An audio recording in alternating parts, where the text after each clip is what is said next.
You guys are listening to Retirement Unlimited, the show where we talk about life's hard financial questions to help you make sense of the world and make smart decisions with your money. Randy and I are both certified financial planners. I'm also a California licensed attorney. We work together at Tricor Advisors, where we help our clients just get excited about their finances. I mean, that's a hard thing to say, to get excited about finances, but I mean, when you lay out someone's future, it goes from a burden and a struggle to being exciting, and that's what we do. So, kind of taking off what we talked about, I'm doing this with a lot of clients right now, particularly those clients that are charitable.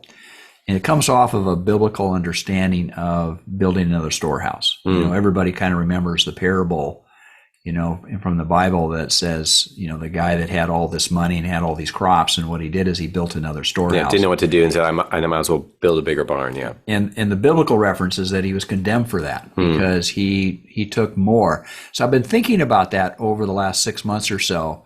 And is it wrong to just accumulate more than you need or more than you want? I don't think so. But I do believe there's a time in your life where just adding more on top, just like what I call stacking cordwood, it doesn't benefit anybody. And when you die, it's going to go to whoever. It's going to go to your heirs. It's going to go to charity. It's going to go.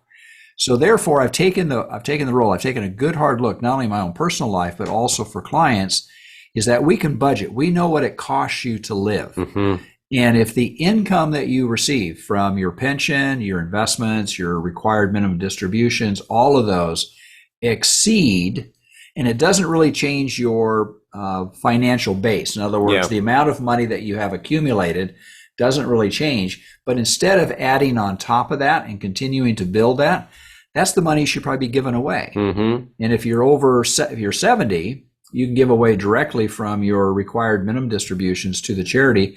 Potentially, it could help to reduce your cost on Medicare. Yeah, Medicare as well as taxes. Yeah, and that's a great thought of, often people think, who am I going to give this to when I pass away? Also being an attorney, I do a lot of estate planning. I always encourage people to think in your life, right? Like your grandkids they'll be done with college, they'll be done with their first home, they'll be done with all these things probably by the time you pass away. So if you want to have a hand in helping them get through college, helping them get into their first home, thinking all that support you might want to give your family, if you wait till just do it at your death, it could be economically efficient, but it's not the best timing. But then also, like you're saying, if you've already set aside resources for yourself and for your family that's reasonable, why hold on to this when there's a lot of good that can be done? And to say, rather than like your comment, rather than take a big chunk of your what you have and give that away, but just say each year, if you have surplus, let's look to give that. Let's live to put that to work. And I don't ever want to make somebody feel guilty because they have too much. If they've worked really hard, let's say they sold a business. Yeah.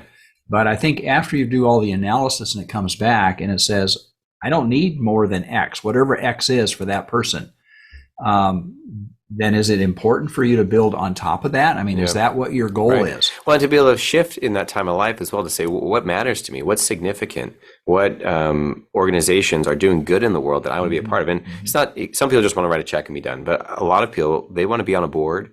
They want to be engaged in their community. Right. They have good ideas. They've worked a whole career, and they want to put resources behind that. And that's a wonderful spot for someone to be in their, say 73 years old, to say, I care about this. I'm engaged in it with my time. I feel I'm contributing to society, making it better, and I'm using my kind of surplus resources to really fund this stuff. So and that's better than giving it to the government and distribute. They take more taxes and they distribute it through their means. I just think it's more targeted. And you're going to be able to observe exactly how that money is being used before you pass away, before you pass it on. So good. That's great. Well, let's shift a little bit. We've been talking in the office about solar, and I just want to talk about it a little bit here on the radio. People talk about, should I put solar in my house? You get the phone calls on a regular, I do at least. They're on automatic dial, so they're just dialing in. Right. I get probably about 2 or 3 calls. Do you want to call this? My dad put solar on probably over 10 years ago, solar on their house, but he didn't lease it. He didn't use the government program. He just bought it because he wanted the earn back. He didn't want it to be on his property taxes.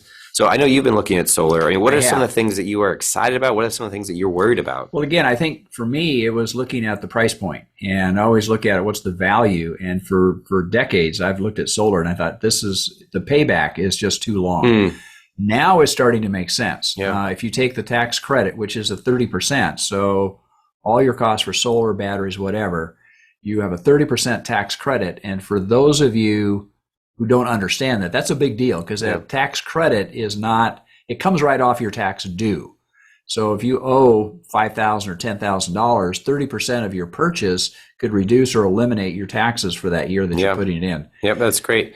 And we were talking about even putting a battery in, which just mentioned, which 10 years ago was not really a thing. Right. Whereas now we recently had a power outage, and we came over to your house, because our neighborhood was out, yours was still on. But the idea being, if you had a power outage and you had enough batteries or the right type of battery, you may be unaffected. What I found out is batteries are very expensive. And when you look at I look at cost benefit, and to go spend $17,000 to $20,000 to extend your battery use, you can't extend on the air. You can't use your air conditioning for that battery. Oh, sure. You can keep your lights on, your refrigerator working, and such as that. And at the most, you might be able to get about anywhere from 3 to 5 hours. So if it's hot, like when you came over, it was like really hot outside. We couldn't have turned not as useful. Yeah. Interesting. And so to go to that second layer, it costs almost double to have that second battery pack. So it's pretty expensive. That is, makes sense.